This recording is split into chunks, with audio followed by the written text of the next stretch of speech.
My name is Bob Henry Baber. I'm with the Mountain Party of West Virginia. I want to thank the papers and the college for inviting us to be here. It's really a pleasure to see you all come out and be a part of democracy, and I hope you find it an interesting evening.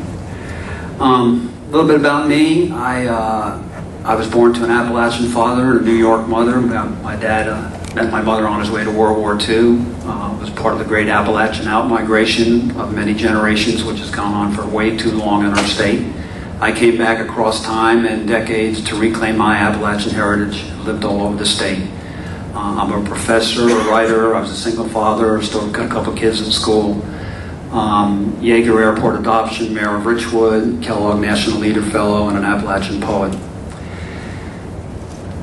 I am for West Virginia, first and foremost. If you think West Virginia has given too much for too long, if you think our state should not be in a three-legged race with Mississippi to see who can be the poorest state in the nation, if you think we've given too many trees, too much coal, too many coal miners' lungs, too many children, if you think we've given too much of our environment, if you think it's time for West Virginia to come into the 21st century, then I might be your candidate.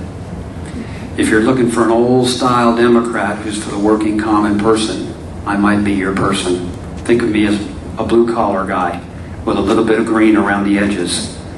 The good news for West Virginia is we're an energy-producing state, and we will be. Now, I love trees. You might think I'd be the biggest tree hugger ever was, and I was once, okay? But then I became a poet and realized I was gobbling up more trees than the average bear. So I understand we're all consumers and we're part of it. So we'll hear more as we go on, but I want to thank you all for coming out. Appreciate it. Thank you. Next, Mr. Malone. Thank you. Thank you all for having us tonight. Bill Maloney, and I've met many of you along the way here on the campaign, but I was fortunate enough to start a company back in 1984 in Morgantown with nothing more than an idea and a partner. We had an old building and a dirt floor. We started North American Drillers in 1984. And we were able to grow that company from a two-man startup to a company that drilled shafts all over the United States, and up to 18-foot diameter. We had 150 people. And I saw firsthand what it takes to create jobs and how hard it is to be in business in West Virginia. And along the way, we have helped a lot of other people start their companies. And fortunate enough to have a lot of success stories and a few failures along the way, but you learn a lot by being in business in West Virginia. You learn how hard it is.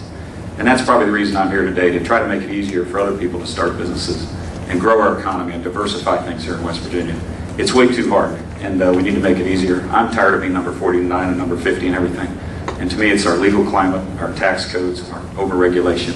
It's simple things that we need to start working on and fixing.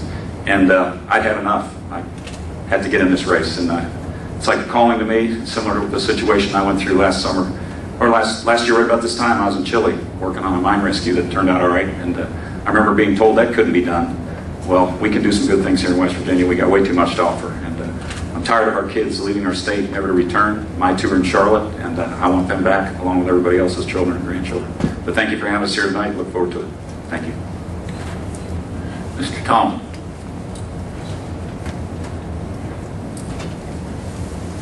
Good evening, I'm Earl Ray Tomblin. Just a little bit about myself. I was born and raised in Logan County, West Virginia. Went to WVU, was first ran for office when I was a senior at WVU.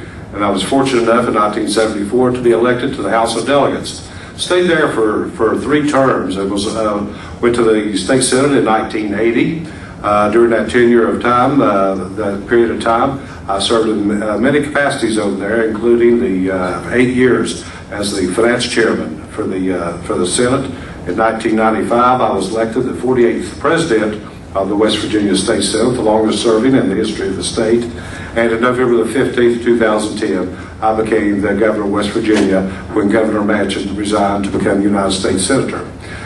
My opinion is West Virginia is doing very well. When you look around the country right now and see what's happened in the past recession, on what's going on in other states, where other states are having to cut programs, lay off people, to cutting programs to seniors, to schools, even closing the courts down in some cases.